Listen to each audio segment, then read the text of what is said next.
শরীফের পারা নাম্বার 23, সূরার নাম সূরা ইয়াসিন, আয়াত নাম্বার 63, আয়াত নাম্বার 64, 63 এবং 64 নাম্বার আয়াতের ভিতরে আল্লাহ রাব্বুল আলামিন বলেন, হাযিহি জাহান্নামুল্লাতী, এই সেই জাহান্নাম, কুনতুম তুআদুন, আমি আল্লাহ তোমাদেরকে ওয়াদা করেছিলাম, আমি আল্লাহ জাহান্নামের কথাটা বলেছিলাম।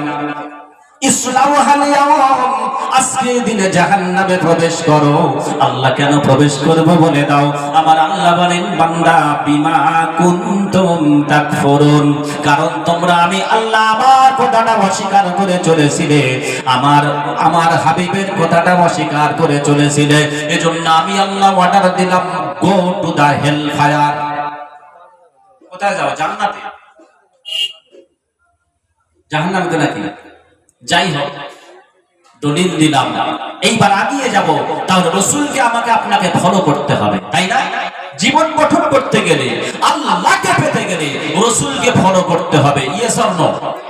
ফলো করতে হবে অবশ্যই। প্রিয় বন্ধু আমার, সেই আল্লাহকে আমরা পেতে চাই রাসূলকে ফলো করার মাধ্যম দিয়ে। তাহলে প্রথম নাম্বার আমি আপনাদেরকে বলবো, আমি মনে করি যে কজন বসেছেন আল্লাহর খাঁটি বান্দা, যে কজন বসেছেন, কারণ কোরআনের প্রেমে বসেছেন না সানোয়ারের জন্য বসেছেন? কোরআনের প্রেমে। কারণ শ্রোতা তিন ক্যাটাগরির থাকে। প্রথম ক্যাটাগরির শ্রোতা, এরা কোরআনটা শোনার পর এদের গায়ে কাঁটার মতো গাঁথে। এরা বলে কোরআনটা কিভাবে বন্ধ করা যায়, কোরআনের পিছনে এরা উঠে পড়ে লাগে। তারপরও কি কোরআন ঢুকতে পারবে? এই কোরআনের বাতি কি নেভাতে পারবে? পারবে না। আল্লাহ বলেছেন, বান্দা আমি আল্লাহ যে কোরআনের বাতিটা জ্বালিয়েছি, পৃথিবীর কোন পরাশক্তি এই কোরআনের বাতি নেভাবার ক্ষমতা নাই। যদি বলেন হুজুর আল্লাহ বলেছেন দলিল না দিলে মানি না, আমি বলেছি দলিল ছাড়া কথা হবে না।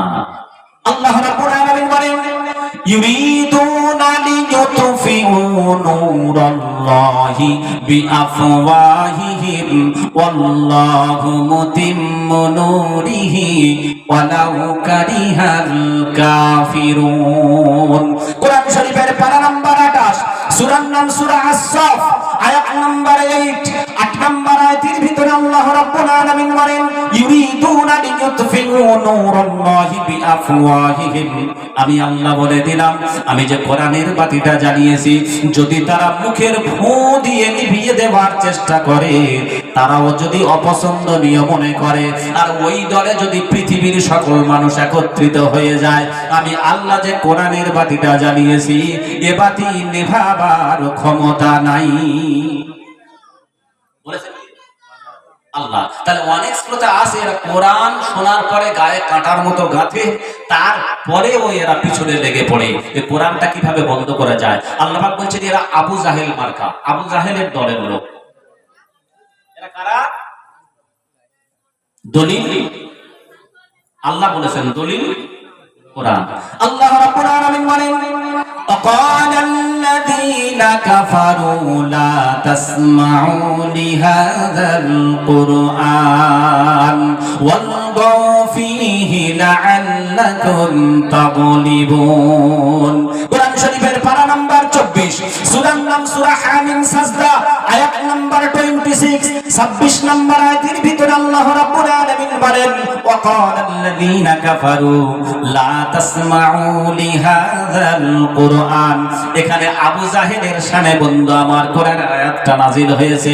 আমার আল্লাহ বলেন, বান্দা শুনে নাও, তারা তাদের গদিটা টিকিয়ে রাখার জন্য, তারা তাদের পাওয়ারটা টিকিয়ে রাখার জন্য আমি আল্লাহ যে কোরআন অবতীর্ণ করেছি হাবিব তোমার উপর, তারা সেই কোরআনের বাণীটা বন্ধ করে দিতে চায়। এরা হলো আবু জাহেল মার্কা। সে যুগে ছিল, আজ আছে না নাই? দ্বিতীয় নম্বরের শ্রোতা বন্ধু আমার, আল্লাহর অনেক বান্দা আছেন কোরআনের বাণীটা এরা শ্রবণ করে, শ্রবণ করার পর বলে না আল্লাহর কোরআন অবশ্যই সত্য, আর আলেম ওলামারা আল্লাহর কোরআনের বাণী বলছে, ঠিকই বলছে, তারপরেও যখন শুনতে শুনতে বিপরীতে চলে যায়, ওর বিপরীতে কিছু কথা যখন চলে যায়, ওরা পিঠ ফিরিয়ে চলে যায়। যতক্ষণ ওদের ঘরে থাকে না আল্লাহর বাণী কোরআন এ সত্য ঠিক বলছে, আলেম ওলামারা ঠিক বলছে, যখন ওর বিপরীতে চলে যায় ও তখন পিঠ ফিরিয়ে চলে যায়। আল্লাহ বলছে এটা মুনাফিক। কারা কারা? মুনাফিক। আমরা অন্তত মেনে নেবো ইনশাআল্লাহ। কোরআন যদিও বিপরীতে যায়, আমরা তওবা করব, আল্লাহ কোরআন আমার বিপরীতে যাচ্ছে, আমার ওই গুণের বিপরীতে যাচ্ছে, এই গুণটা আমার ভিতরে আছে, এটা খারাপ গুণ, আল্লাহ তোমার কোরআন ওইটা বলছে আর তার বিপরীত আমার আছে, আল্লাহ আমি পরিবর্তন হব, তওবা করব। এই নিয়তে শুনতে হবে, শুনবে ইনশাআল্লাহ। আর নইলে যদি মনে করেন কোরআন আমার বিপরীতে চলে যাচ্ছে, পিঠ ফিরিয়ে চলে যাবো, রাখ তোর কোরআন, আল্লাহ বলছেন এরা মুনাফিক। এরা কি? আল্লাহ বলেছেন, দলিল দেব তো। আল্লাহ রাব্বুল আলামিন বলেন, ওয়া ইযা ক্বিলা লাহুম তাআলাউ ইলা মা আনজালাল্লাহু ওয়া ইলার রাসূল রাআইতাল মুনাফিকিনা ইয়াসুদ্দুনা আনকা সুদুদা।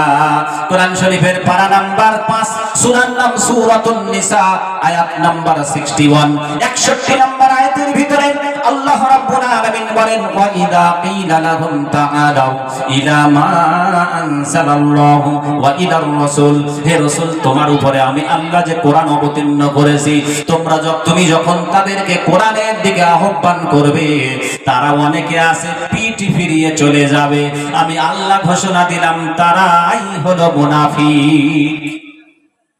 তারা কি? মুনাফিক। অনেক কথা আছে আল্লাহর বান্দার, আমি মনে করি আমরা সেই দলের লোক। 3 নম্বরে আল্লাহ রাব্বুল আলামিন বলেন, আমার অনেক বান্দা আছে তাদের সামনে আমার যদি নামের জপ জিকির করা হয়, আমি আল্লাহ আমার প্রশংসা যদি তাদের সামনে করা হয়, আমার কোরআন দিয়ে যদি তাদের সামনে আলোচনা করা হয়, আমি আল্লাহ ঘোষণা দিলাম তাদের ঈমানটা আস্তে আস্তে বৃদ্ধি পাবে, এবং ওই সমস্ত ঈমানদার বান্দারা আমি আল্লাহ আমার উপরে ভরসা করবে, আর দুনিয়ার কোন পরাশক্তিকে দেখে তারা ভয় করবে না। আল্লাহ বলেন এরাই হলো ঈমানদার বান্দা। যদি বলেন হুজুর আল্লাহ বলেছেন, দলিল হলো কোরআন। আল্লাহ রাব্বুল আলামিন বলেন, ইন্নামাল মুমিনুনা আল্লাযীনা ইযা যুকিরাল্লাহু ওয়াজিলাত কুলুবুহুম ওয়া ইযা তুলিয়াত আলাইহিম আয়াতুহু যাদাতুহুম ঈমানা ওয়া আলা রাব্বিহিম ইয়াতাওয়াক্কালুন। বলেন আল্লাহু আকবার। ঘুমিয়ে যাচ্ছেন? কোরআন শরীফের পারা নাম্বার 9, সূরার নাম সূরা আনফাল, আয়াত নাম্বার 2 নম্বর আয়াতের ভিতরে আল্লাহ রাব্বুল আলামিন বলেন, ইন্নামাল মুমিনুনা আল্লাযীনা ইযা যুকিরাল্লাহু ওয়াজিলাত কুলুবুহুম ওয়া ইযা তুলিয়াত আলাইহিম আয়াতুহু যাদাতুহুম ঈমানা।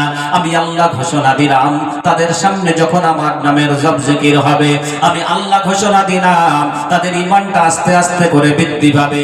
কিছু না হলে ওয়াজিলাত শব্দের 3টে ব্যাখ্যা করা হয়েছে। সর্বনিম্ন ব্যাখ্যা হলো, বন্ধু আমার, আল্লাহর বান্দাদের সামনে যদি কোরআন শোনানো হয়, আল্লাহর নামের জপ জিকির যদি করা হয়, আর কিছু না হলেও কোরআন শোনার পর অন্তরে একটু শান্তি আসবে, ভালো লাগবে। আমাদের কি কোরআন শুনতে ভালো লাগছে না খারাপ লাগছে? আল্লাহ বলেন এরাই হলো ঈমানদার বান্দা। আর ওয়া আলা রাব্বিহিম ইয়াতাওয়াক্কালুন, আমি আল্লাহ ঘোষণা দিলাম এরা একমাত্র ভরসা করবে আমি আল্লাহ আমার উপর, এরা পৃথিবীর কাউকে কোনো দেখে ভয় করবে না। আমরা ওই দলে পড়বো ইনশাআল্লাহ, মেনে নেব তো? যদি কোরআন আমার বিপরীতে চলে যায় মেনে নেব তো? মানবো না? আমি যে কাজটা করছি কোরআন বলছে ওটা করো না, ওটা ভুল, তাহলে কোরআন যেটা বলছে সেটা মেনে নেব তো? মেনে নেব? কথা দিচ্ছে না। যদি কথা দিতে গিয়ে যদি বিবিদের কাছে ধরা পড়ে যায়, বউদের কাছে ধরা পড়ে যাবে। যদি বলেন হ্যাঁ হুজুর 100% মেনে নেব, ওর কাছে ধরা পড়ে যাবে, স্ত্রীর কাছে ধরা পড়ে যাবে। বাস্তব বলছি, বাস্তব। সকলে মেনে নেব বলেন, মেনে নেব ইনশাআল্লাহ। যদি মেনে নিতে চান, না থাকলে না বলবেন। যদি মেনে নেব বলে কথা দিলেন, রিকোয়েস্ট করব, যদি না থাকে না বলবেন। যারা বউদেরকে গ্রুপ লোনে পাঠিয়েছি, পরিবর্তন হতে পারবে ইনশাআল্লাহ। এদিকে নেই গ্রুপ লোন, এদিকে আছে তো। ওই বললাম বউয়ের কাছে ধরা পড়বে, মা বোনদের উদ্দেশ্যে বলছি একটু আস্তে, আপনাদের আওয়াজটাও পর্দা। হায়রে মুসলমান, গ্রুপ লোনে স্ত্রীদেরকে পাঠিয়ে দিয়ে এখানে সুবহানাল্লাহ আলহামদুলিল্লাহ জোরে প্যান্ডেল ফেটে যাচ্ছে, তাই না? মসজিদে ওর সুবহানাল্লাহ তেজে তসবিহ ছিঁড়ে যাচ্ছে, আর স্ত্রীকে পাঠিয়ে দিয়েছে গ্রুপ লোনে। সমাজ কোথায় যাবে? আর যার স্ত্রী দেখতে যত সুন্দর, ওরা ওই সুন্দরী ভাবিকে গ্রুপ লোনের হেড বানায়, তাই না? বন্ধন লোনে হেড বানায়, কারণ ওরা ওই ভাবিকে নিয়ে তো মজা নেবে। ভাবি পাশে এসো, পাশে এসো, ওই ভাবি যাকে বলবে তাকে গ্রুপ দেবে, তাই না? আমার কষ্ট লাগে এটাই, ভালো করে বুঝবেন। আপনারা খাচ্ছেন, আমি জানি অনেকে আছে, ভালো করে একটু বোঝার চেষ্টা করেন। পুরুষ সত্য বলে আমাদের কিছু আছে, একটা জিনিস বুঝবেন, ওটা তো হারাম। এই জিনিসটা সানোয়ার বলছে, যেটা কেউ বলে না, ভালো করে বোঝার চেষ্টা করেন। আচ্ছা, গ্রুপ লোনে মহিলারা টাকা আনছে, ঋণটা পরিশোধ করবে কে? স্বামী ইনকাম করে না মহিলা? স্বামী ইনকাম করে পরিশোধ করবে, তাই না?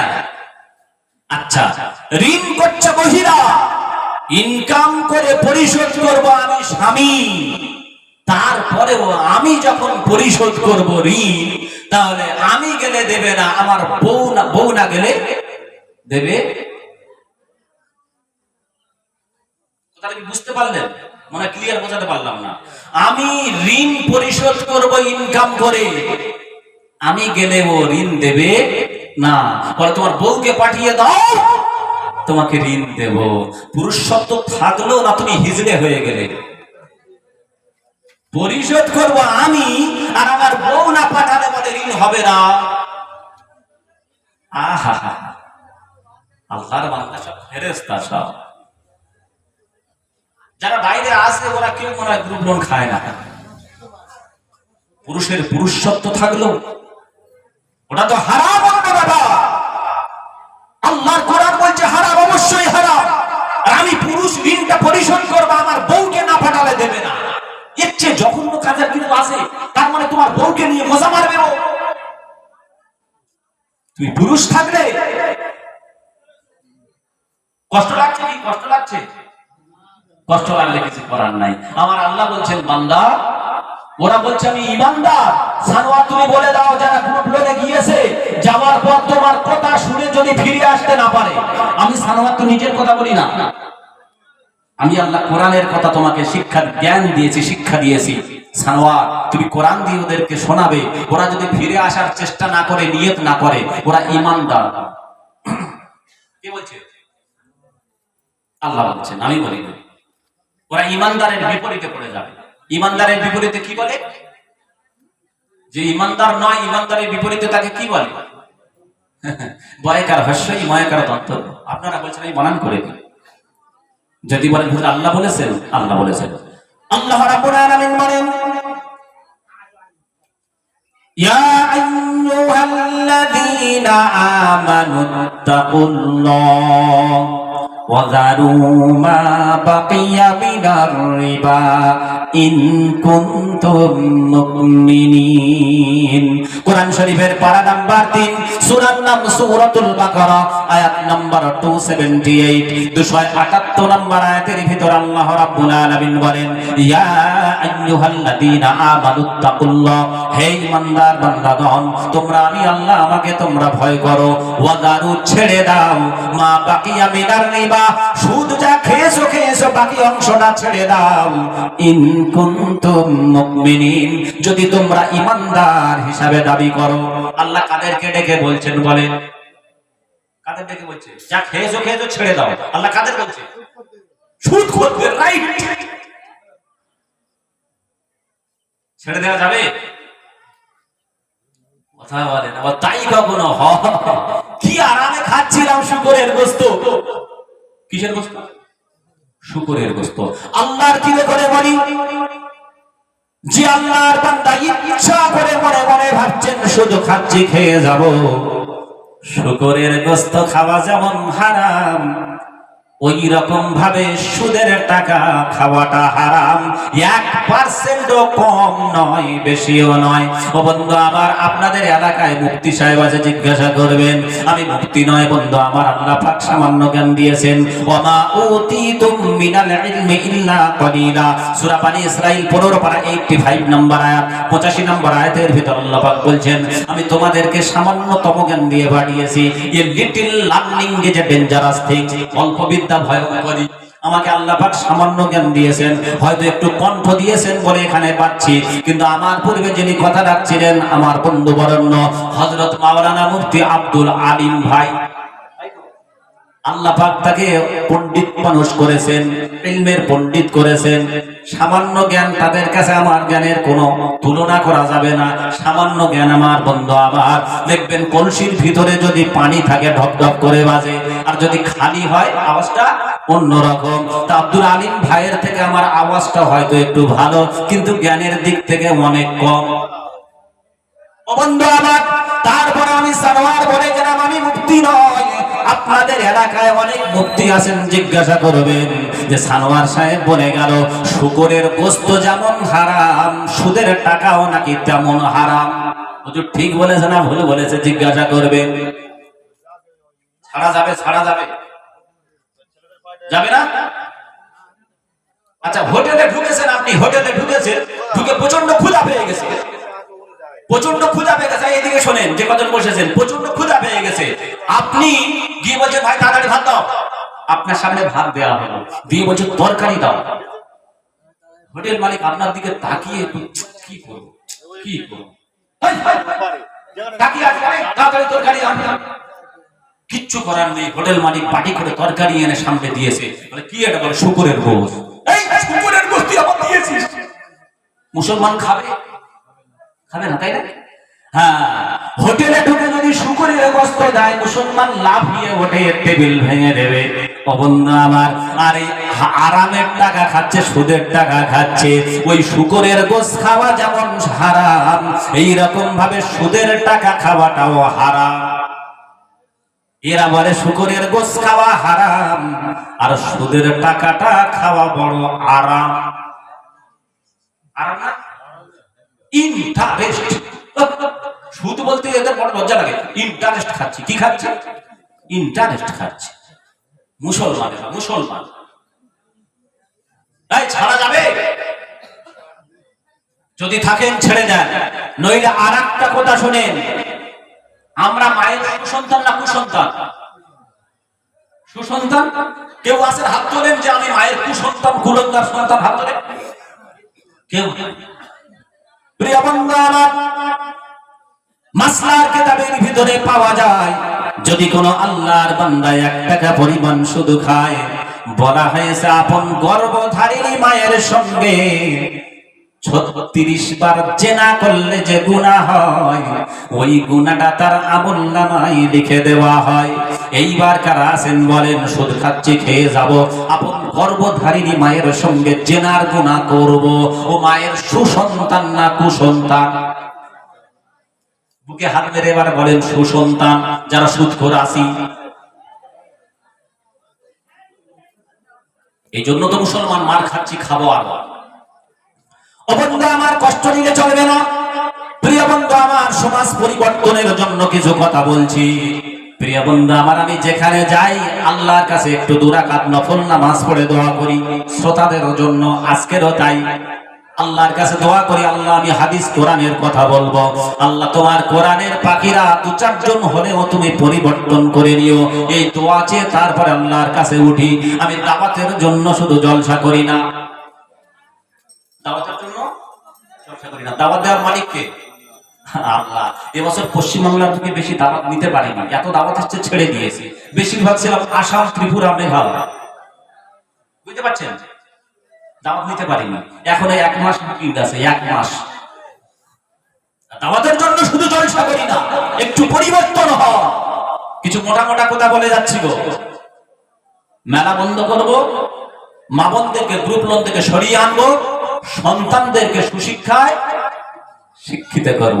প্রিয় বন্ধু আমার, রাসূলের আদর্শ মেনেছেন যারা, সোনার মানুষে পরিণত হয়ে গেছে তারা, রাসূলের সংস্পর্শে যারা এসেছেন বন্ধু আমার, একবার রাসূলের হাতে হাত যারা রেখেছেন, তাদের নামটা স্বর্ণাক্ষরে করে ইতিহাসের পাতায় উঠে গেছেন। আল্লাহ রাসূল সাল্লাল্লাহু আলাইহি ওয়াসাল্লাম, প্রিয় বন্ধু আমার, দিন কেমন ভাবে প্রচারিত হচ্ছে দেখেন। আল্লাহ রাসূলের সংস্পর্শে এসেছিলেন মা খাদিজা। কি নাম বললাম? মা খাদিজাতুল কুবরা রাদিয়াল্লাহু তাআলা আনহা। আল্লাহ রাসূলের সংস্পর্শে আসার আগে তার পূর্বের ইতিহাস একটু বলি। মা খাদিজাতুল কুবরা রাদিয়াল্লাহু তাআলা আনহার বাড়িতে আল্লাহ রাসূলের চাচা আবু তালেব কাজ করত। কি নাম বললাম? আবু তালেব।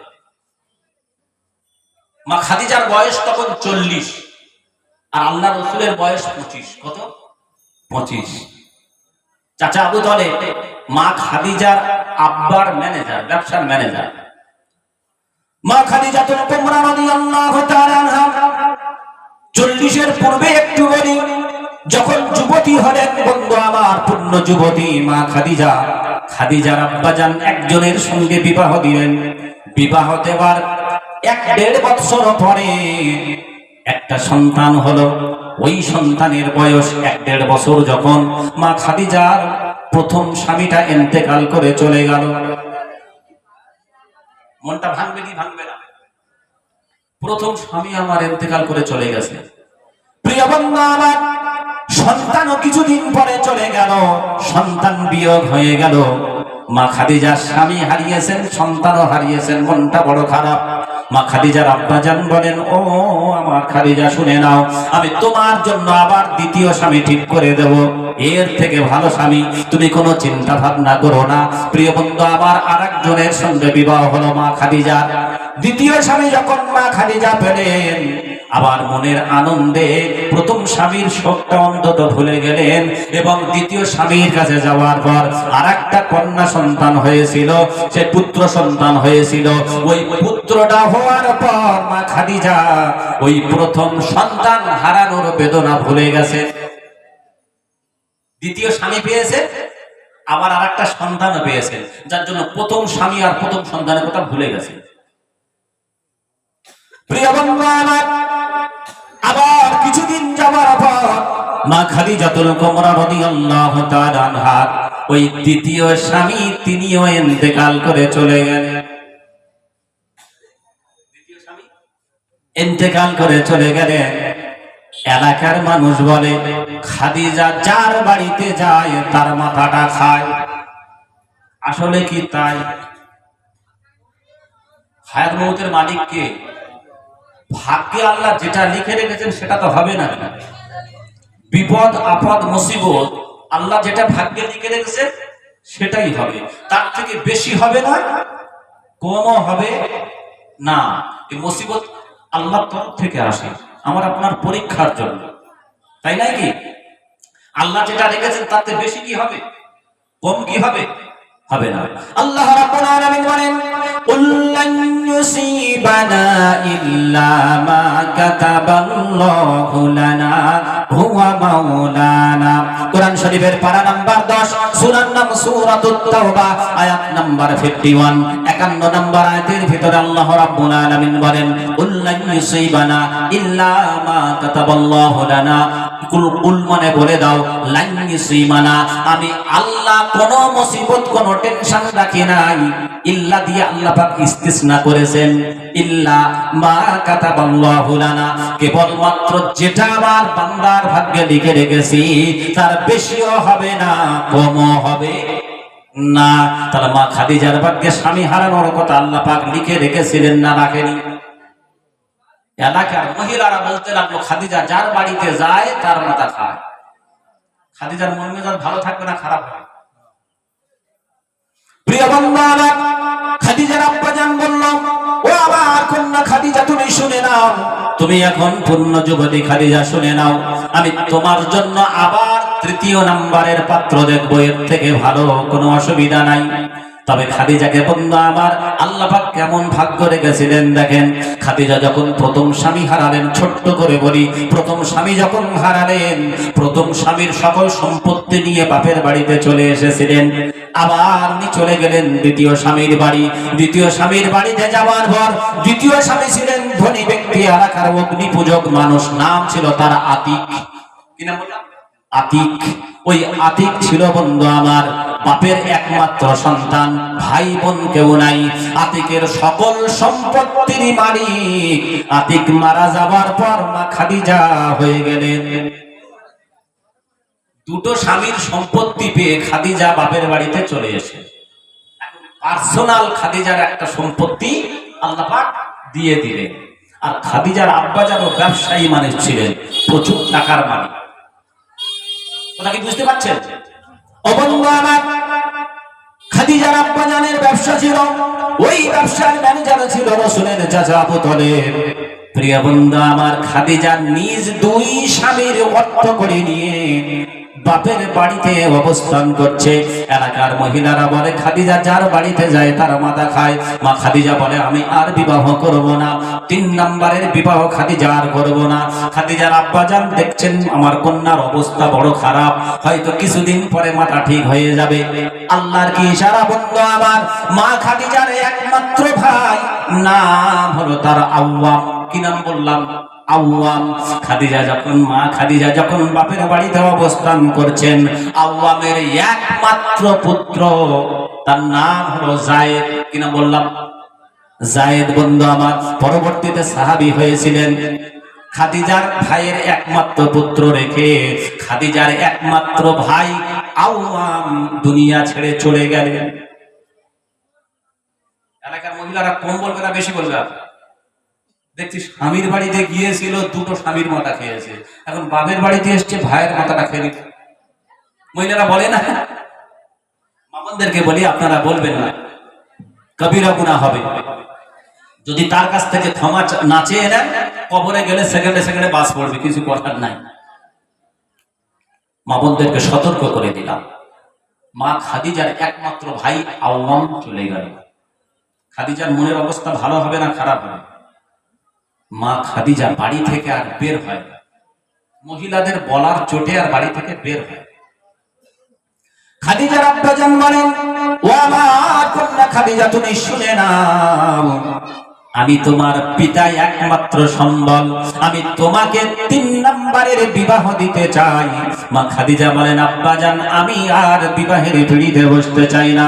মা খাদিজার আব্বাজান চিন্তা ভাবনা করলেন, কিছুদিন পর মা আমার কন্যার মাথা যখন ঠিক হবে, মনে একটু শান্তি আসবে, আমি আবার 3 নম্বরের পাত্র দেখে খাদিজাকে বিবাহ দেব। মা খাদিজাকে বোঝায়, মা তুমি শুনে নাও, আমি তোমার পিতা একমাত্র সম্বল, আমি যদি চলে যাই তোমার মাথার উপরে থাকার মতো কেউ নাই। ও মা খাদিজা তুমি শুনে নাও, আমি বাপ তোমার বেঁচে থাকতে থাকতে 3 নম্বরের স্বামীর হাতে একটু তুলে দিয়ে যাই। খাদিজা বলে, না না না আব্বাজান, আমি আর 3য় নম্বরের বিবাহ করতে চাই না। আমার আল্লাহ বলেন, খাদিজার আব্বা শুনে নাও, আমি খাদিজার জন্য আমি আল্লাহ নিজেই পাত্র দেখে রেখেছি। একটু জোরে বলা যাবে কি সুবহানাল্লাহ? খাদিজার জন্য আল্লাহ রেডি করে রেখেছেন কাকে? আল্লাহর রাসূলকে। মা খাদিজার আব্বাজান কিছুদিনের ভিতরে ইন্তেকাল করে চলে গেল। প্রিয় বন্ধু আমার, এলাকার মানুষ আরো বেশি বলে। খাদিজা বলে, আর বিবাহ করব না, মনটা বড় খারাপ, বিছানা ছেড়ে উঠতে পারে না। মা খাদিজাতুল কুবরা রাদিয়াল্লাহু তাআলা আনহা ব্যবসা বাণিজ্য সামলাবে কে? 1 নাম্বার হলো প্রথম স্বামীর সম্পত্তি, 2য় নাম্বার হলো দ্বিতীয় স্বামীর সম্পত্তি, 3য় নাম্বার হলো ভাই একটা ছিল, সেও নাই, বাপও নাই, বাপের সকল সম্পত্তির মালিক মা খাদিজা। উনি এবার চিন্তা ভাবনা করলেন, 3 দিকের সম্পত্তি আমি খাদিজা দেখাশোনা করার জন্য যদি না উঠি, তাহলে আমার সম্পদগুলো তছনছ হয়ে যাবে। কিন্তু চিন্তা ভাবনা করার পরেও এমন ভাবে মন ভেঙে গেল, মা খাদিজার মনটা বড় খারাপ। উনি কি করলেন, না না না, আমি একজন বিশ্বস্ত ম্যানেজার দেখে আমি তার হাতে দায়িত্ব দেব। উনি চিন্তা ভাবনা করলেন, আমাদের ম্যানেজার আবু তালেবকে ডেকে একবার বলি, একটা বিশ্বস্ত ম্যানেজার খুঁজে আপনি দেন। মা খাদিজা আল্লাহ রাসূলের চাচাকে ডাকলেন, চাচা যান, আপনার সঙ্গে একটা আমার কথা আছে। উনি সঙ্গে সঙ্গে চলে এলেন। মা কি বলতে চাও? চাচা যান বলে, ও মা খাদিজা কি বলতে চাও বলো। মা খাদিজাতুল কুবরা রাদিয়াল্লাহু তাআলা আনহা বলেন, চাচা যান আপনি তো দেখছেন আমার ভাইও নাই বাপও নাই, একে একে সব চলে গেল, আর আমি আর বিবাহ করতে চাই না। ও চাচা যান আপনারও তো বয়স হয়েছে, আপনি কখন চলে যাবেন এক নাম্বার, দ্বিতীয় নাম্বার আমি খাদিজা আমার মনের অবস্থা বড় খারাপ, আমি নিজে ব্যবসার হাল ধরতে পারছি না, যার জন্য আপনি থাকতে থাকতে আমার একটা বিশ্বস্ত ম্যানেজার খুঁজে দেন, আমি যেন তার হাতে সকল সম্পদ তুলে দিয়ে আমার ব্যবসা বাণিজ্য দেখাশোনা করার জন্য দায়িত্ব দিতে পারি, এইরকম একটা বিশ্বস্ত ম্যানেজার দেন। চাচা আবু তালেব দেখলো সুবর্ণ সুযোগ। চাচা আবু তালেব বলল, মা আমি কিন্তু একজন বিশ্বস্ত ম্যানেজার আগে থেকে দেখে রেখেছি, তার থেকে বিশ্বস্ত আমি আবু তালেব, আমার নজরে এই জমিনের বুকে পৃথিবীতে আর কেউ নাই। জোরে হবে না? চাচা তাই এরকম মানুষ, নামটা হলো, বলে তার নাম হলো অন্য কেউ নয়, আমার ভাতিজা, নাম হলো তার মুহাম্মদ। আর একবার বলেন সুবহানাল্লাহ। ও চাচা যান আমি শুনেছি মুহাম্মদ মানুষটা খুব ভালো, আমানতদার, তাহলে মুহাম্মদকে সেভাবে কাছ থেকে ভালোভাবে দেখিনি।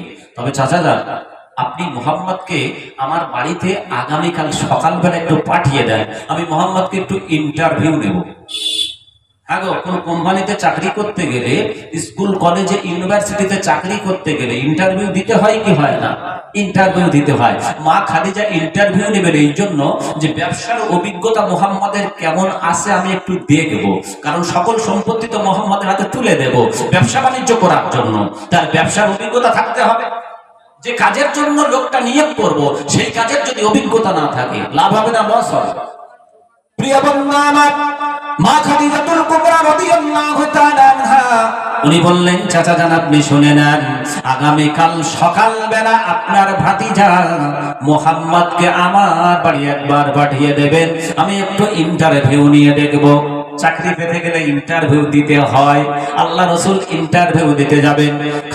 খাদিজার কথা শুনে বন্ধু আমার চাচা আবু তালেব তাড়াতাড়ি করে বাড়িতে চলে এলো।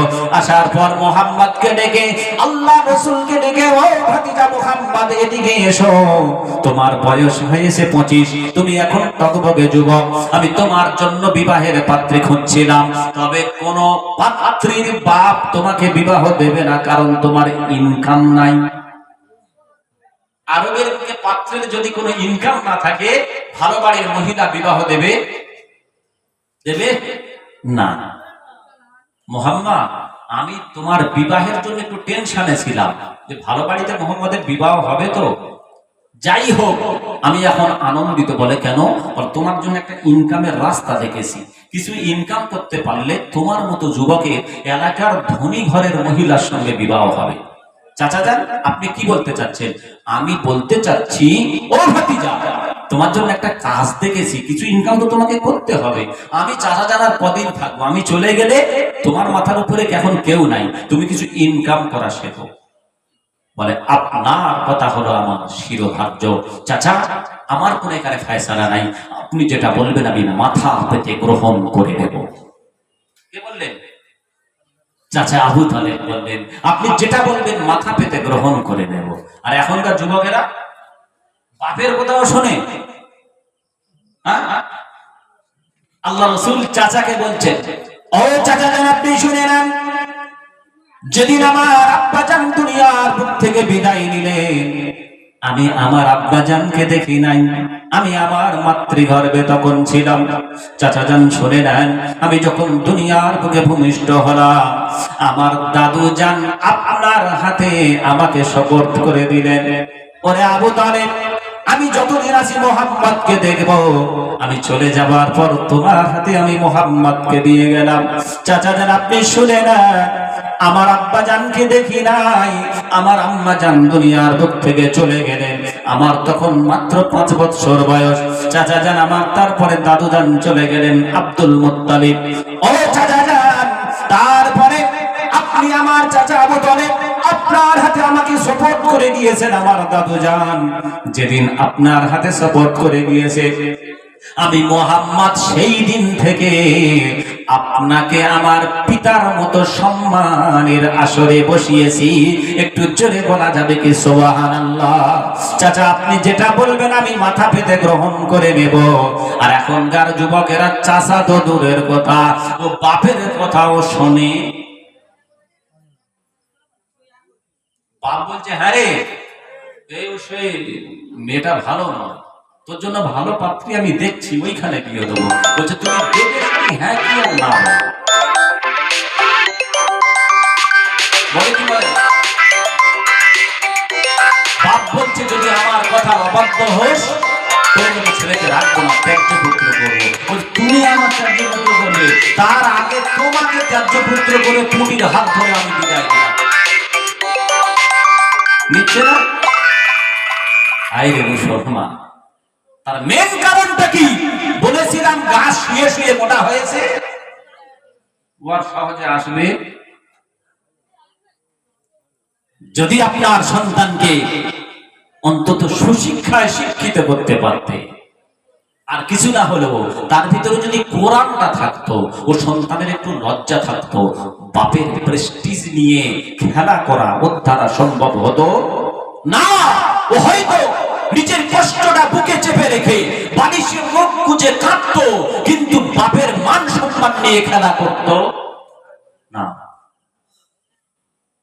কারণ আল হায়াউ শুবাতুম মিনাল ঈমান, লজ্জা হলো ঈমানের অর্ধেক। যার ভিতরে কোরআন নাই একরকম, তার ভিতরে লজ্জার মাথা খেয়ে নিয়েছে। অনেকে বাপকে ডাইরেক্ট বলে দেয়, আব্বা এই অমুক জায়গাটা দেখে এসছে, আব্বা তুমি কাউকে নিয়ে যাও তো। যায় না? বাপ যদি এসে বলে না হবে না, বলে তোমারও ত্যায্য পুত্র করে দেবো। করে যাচ্ছে বর্তমান সময়। আমি আপনাদেরকে বলবো, কত কথা বলবো, আপনার সন্তান যখন শুয়ে শুয়ে মোটা হয়ে গেছে, গার্জেনদেরকে বলে দিই, ও যাকে চয়েস করেছে তাকে দিয়ে দাও। যাকে চয়েস করেছে তাকে দিয়ে দাও, নইলে দুটো ক্ষতি। যুবকরা শুনতে ঠিক বলেছে, একবার বাপকে বলতে দিচ্ছে না, তাই না? আমি গার্জেনদের বলে যাচ্ছি, দিয়ে দেয় সেটা। না দিলে কটা ক্ষতি? দুটো ক্ষতি। ভাই আপনার প্রেস্টিজ নিয়ে খেলা করবে, আর না হয় যদি একটু সন্তান প্রেস্টিজ ওলা হয় তো হয় বিষ, না হয় গোলায় তড়ি দেবে। দিচ্ছে কি দিচ্ছে না? দুটো যে কোনো একটা। ওই জন্য সন্তান যেখানে চয়েস করেছে, বড় হয়ে গেছে, শুয়ে শুয়ে মোটা হয়েছে, আপনি ওখানে দিয়ে দেন, কিছু করার নাই। নইলে আপনার প্রেস্টিজ নিয়ে খেলা করবে, চলে যাবে, হাত ধরে চলে যাবে।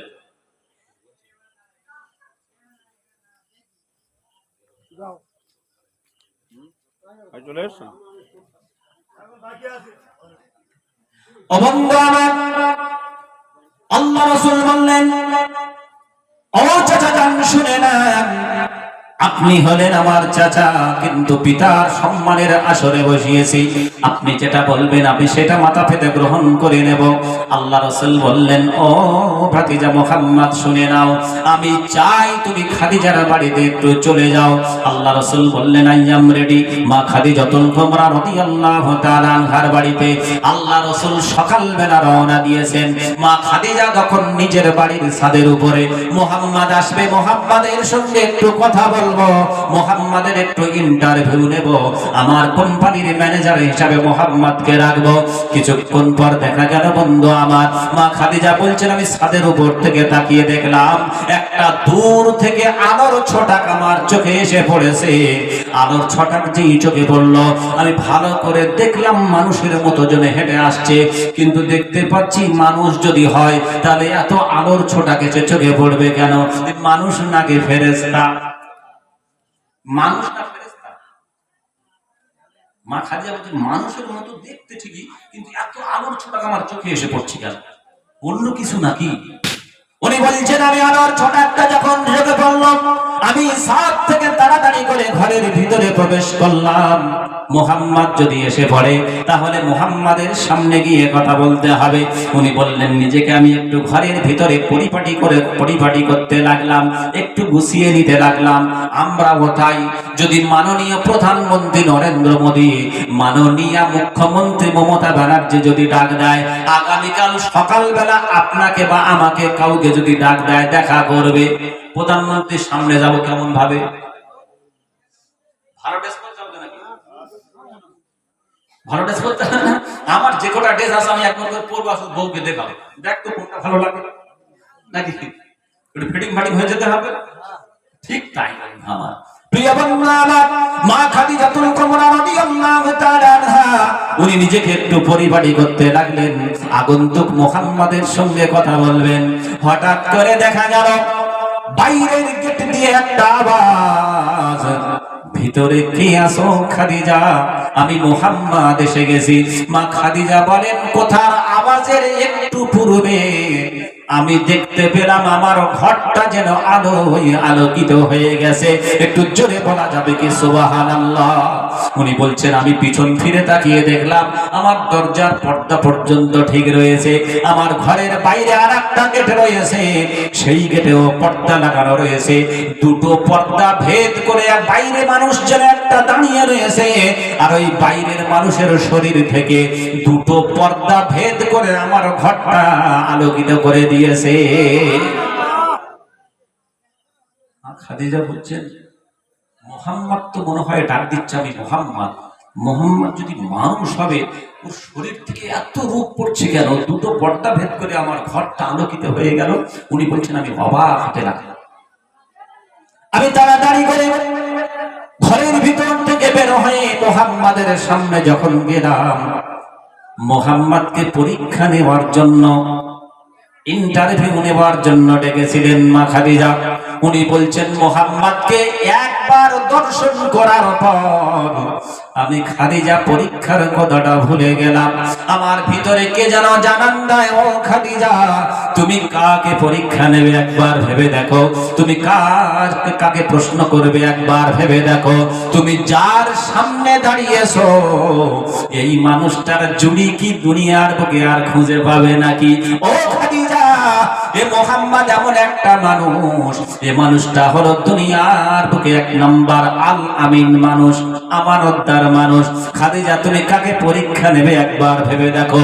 ইতিহাস সাক্ষ্য দেয় বন্ধু আমার, খাদিজা বলছেন, আমার ভিতরে যেন একটা কম্পন সৃষ্টি হতে লেগেছে। আমি পরীক্ষা নেওয়া তো দূরের কথা, আমি খাদিজা পরীক্ষা না নিয়েও 100-র ভিতরে 110 নাম্বার দিয়ে দিয়েছি। 100-র মধ্যে 110 হয়। মাইকেল মধুসূদন দত্ত দলিল দিয়ে যায়, উনি বাংলা সাহিত্যে 100-র মধ্যে 110 পেয়েছেন। ইতিহাস একটু খুলবেন, পড়বেন। কি নাম বললাম? মাইকেল মধুসূদন দত্ত। তার লেখা কবিতা ক্লাস 9-10-এ পড়ানো। তার কারণ হলো, উনি নিজের লেখা কবিতা নিজেই মাধ্যমিকে পরীক্ষা দিয়েছেন। যার জন্য প্রিয় বন্ধু আমার, যিনি নিজে কবিতা লিখেছেন সেই কবিতার উপর পরীক্ষা দিচ্ছে, তার খাতা কাটার মতো যোগ্যতা কি শিক্ষকের আছে? শিক্ষক এই জন্য 100-র ভিতরে 110 নাম্বার দিয়েছে। প্রিয় বন্ধু আমার, এজন্য আল্লাহ রাসূলকে আল্লাহ পাক এমন রূপ দিয়েছিলেন, মা খাদিজা দেখছেন আর ভিতরে কম্পন সৃষ্টি হচ্ছে, কাকে প্রশ্ন করব। উনি বলছেন, আমি ইন্টারভিউ না নিয়েও মুহাম্মাদের সর্বোচ্চ নাম্বার দিয়ে দিলাম, আর মুহাম্মদকে বলে দিলাম, মুহাম্মদ তোমাকে ইন্টারভিউ নেওয়ার যোগ্যতা আমার নাই, তুমি একবার গিয়ে তোমার চাচাকে বলো তাড়াতাড়ি যেন আমার সঙ্গে দেখা করে। আল্লাহ রাসূল বাড়ির দিকে রওনা দিয়েছেন। রাসূলের রূপ ছিল না? ছিল না? রাসূলের রূপ তো বিশ্ব সেরা, তাই না? আল্লাহ রাসূল সৃষ্টি তো নাকি না স্রষ্টা? নাউজুবিল্লাহ। সৃষ্টি। অনেকে স্রষ্টার আসনে বসিয়ে দেয় এমন প্রশংসা করতে করতে। অনেক দলিল আছে, আল্লাহর যে গুণ সেই গুণ নবীকে দিয়ে দেয়, দেয় না? অনেকে আছে শিরিক করে ফেলে, নবীকে তুলতে তুলতে আল্লাহর আসনে বসিয়ে দেয় অনেকে। আমার নবী হলেন সৃষ্টি, তবে সৃষ্টিকুলের শ্রেষ্ঠ, তাই না? রাসূলকে যদি এইরকম রূপ হয়, আল্লাহর রূপ কত, তার কোনো সীমা আছে? কল্পনা আছে? সেই আল্লাহকে দেখতে চাই, হ্যাঁ কি না? কোথায়? দুনিয়ায়, জান্নাতে। আল্লাহকে দুনিয়ার বুকে দেখা যাবে না।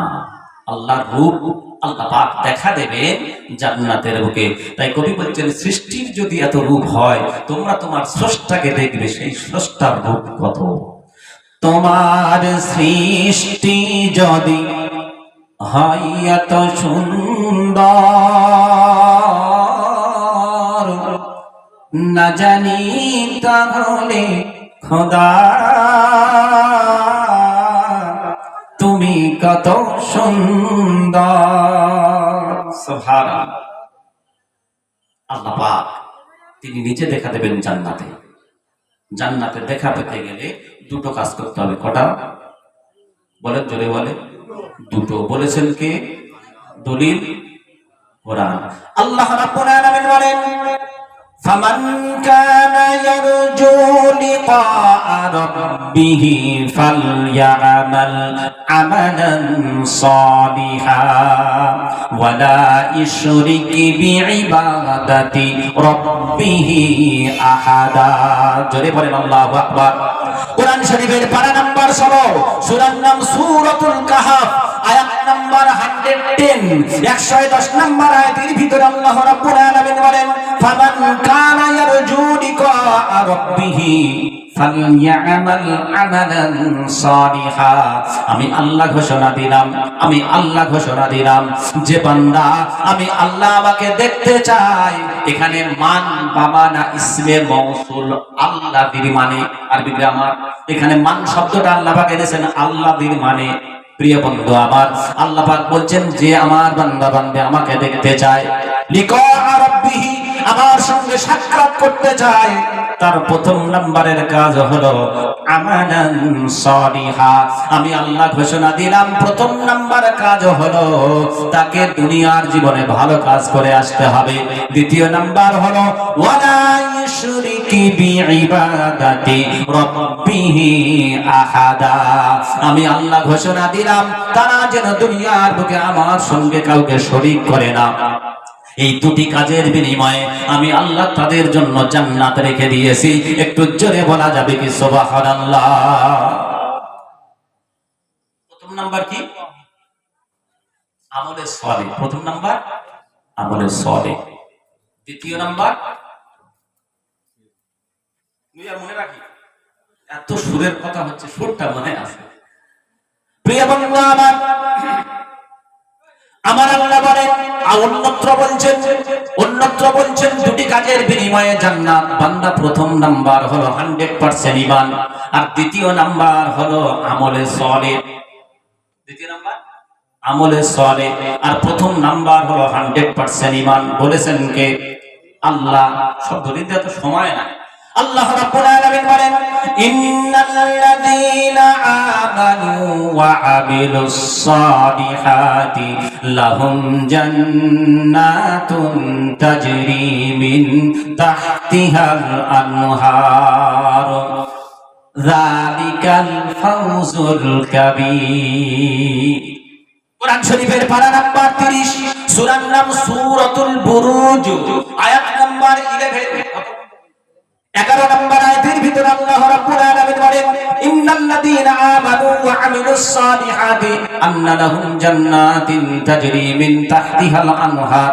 নিশ্চয়ই করে তাদের জন্য, যারা তাদের জন্য জান্নাত আল্লাহ পাক রেডি করে রেখেছেন। প্রথম নাম্বার হলো 100% ঈমান ওয়া আমিলুস সালিহাত। দ্বিতীয় নাম্বার হলো নেক কাজ বা ভালো কাজ। আল্লাহ পাক লাহুম জান্নাতুন তাজরি মিন তাহতিহাল আনহার, আল্লাহ পাক তাদের জন্য এমন জান্নাত রেডি করে রেখেছেন, ওই জান্নাতের তলদেশ দিয়ে নির্ঝরে প্রবাহিত হবে। যালিকাল ফাওজুল কাবীর, এটাই হলো বান্দার জন্য বড় সাফল্য। আমরা সেই আমলে সালেহ করব ইনশাআল্লাহ। আমলে সালেহের ভিতরে বন্ধু আমার, আমলে সালেহের ভিতরে বন্ধু আমার উত্তম কাজ হলো বান্দা বেঁচে থাকতে থাকতে কিছু এমন কিছু করে যাওয়া, যে কাজ দুনিয়ার বুকে পাবো এবং কবরে শুয়ে শুয়েও পাবো। আমলে সালেহ অনেক আছে, আমলে সালেহ অনেক আছে, যে কাজের প্রতিদান শুধু আখিরাতে পাবো। কিন্তু এমন একটা ফসল আপনাকে ফলাতে হবে, দুনিয়ায় পাবো আবার আখিরাতে পাবো। দলিল আছে দুনিয়া এবং আখিরাতে।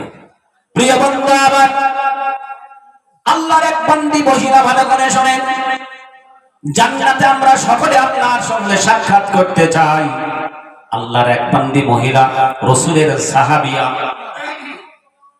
রাসূলের সাহাবিয়া একজন মহিলা, উনি জান্নাতের আশায় উনি চলে গেলেন রাসূলের কাছ থেকে শোনার পর আল্লাহ রাসূল যখন বললেন, আমার সাহাবীরা তোমরা শোনো, তোমাদের বাড়িতে কোথায় কার কি আছে তোমরা নিয়ে একবার চলে এসো। আমি রাসূল বলে দিলাম তোমাদের সামনে বড় বিপদ, তোমাদেরকে প্রস্তুতি নিতে হবে। আল্লাহর বান্দি একজন মহিলা, উনি বাড়িতে যাওয়ার পর উনি দেখলেন বাড়িতে তেমন কিছু নাই, স্বামী বেঁচে নাই, ওনার বড় পুত্র বেঁচে নাই, ওনার পিতাও বেঁচে নাই। উনি কি করলেন, কোলের ছোট্ট একটা দুগ্ধপোষ্য শিশু নিয়ে আল্লাহ রাসূলের দরবারে হাজির। আল্লাহ রাসূল দেখার পর মহিলাকে বলছে, মাগো তোমার এই দুধের শিশুটা নিয়ে আমি কি করব? মহিলা চোখ থেকে টপ টপ করে পানি ফেলে, কাঁদতে কাঁদতে বলেছিলেন, ইয়া রাসূলুল্লাহ, ওগো আল্লাহ রাসূল, আমি বড় আশা নিয়ে এসেছি, আমার এই দুধের শিশুটাকে তুমি কবুল করে নাও। আল্লাহ রাসূলের সামনে যখন মহিলা চোখের পানি ফেললেন, রাসূল জিজ্ঞাসা করলেন, মহিলা তুমি বলো, তোমার এই দুধের শিশুটা নিয়ে আমি কি করব একবার বলো। ওই মহিলা কাঁদতে কাঁদতে বলেছিলেন, ইয়া রাসূলুল্লাহ, আমার বাপ বেঁচে নাই, যে বাপকে পাঠিয়ে দেব, আমার ভাই বেঁচে নাই বড়, যে ভাইকে পাঠিয়ে দেব, আমার বড় সন্তান বেঁচে নাই, যে আপনার সঙ্গে পাঠিয়ে দেব। আমি একজন বিধবা মহিলা, আমার বাড়িতে তেমন কোনো টাকা পয়সা নাই, টাকা পয়সা নিয়ে আসতে পারিনি। ইয়া রাসূলুল্লাহ, আমার এই দুগ্ধপোষ্য শিশুটা আপনার কাছে নিয়ে এসে বড় একটা আশা নিয়ে, আশাটা হলো এটাই, ওগো আল্লাহ রাসূল, আপনার শরীরের দিকে প্রতিপক্ষের তীর যখন ছুটে আসবে আমি সহ্য করতে পারবো না, আমি আপনাকে বড় ভালোবাসি। তা কি করতে হবে মহিলা? ওই মহিলা বলেছিলেন, ইয়া রাসূলুল্লাহ, যুদ্ধক্ষেত্রে প্রতিপক্ষের তীর যখন আপনার দিকে ছুটে আসবে, কমসে কম আমার এই দুধের শিশুটা আপনার সামনে ঢাল হিসাবে তুলে ধরবেন, যেন আপনার শরীরে কোনো তীরের আঘাত না লাগে। আল্লাহর কসম করে বলি, ইয়া রাসূলুল্লাহ, আমার এই ছোট্ট শিশু শরীর ভেদ করে তীর চলে যাবে, ছোট্ট শিশুর প্রাণ চলে যাবে, এটা আমি দেখে যতটা সহ্য করতে পারবো, আল্লাহর কসম ইয়া রাসূলুল্লাহ, আপনার শরীরে যদি একটা তীর লাগে, আপনার শরীরের এক বিন্দু রক্ত দেখে আমি সহ্য করতে পারবো না। আপনাকে আমার জীবনের থেকেও ভালোবাসি। আমার এই 36টা নারী ছাড়া যন্ত্রণা সহ্য করা যে আমার এই শিশু, ছোট্ট শিশু, আমি মা, আমার এই সন্তানের থেকে আপনাকে শতগুণে বেশি ভালোবাসি, যার জন্য ছোট্ট সন্তানকে আপনি কবুল করেন। মহিলা আর কোন বক্তব্য আছে? এই দুগ্ধপোষ্য শিশুর মা বলেছিলেন, ইয়া রাসূলুল্লাহ, আমার আর একটা বড় আশা, আমি আল্লাহর দয়ার জান্নাতে যেতে চাই।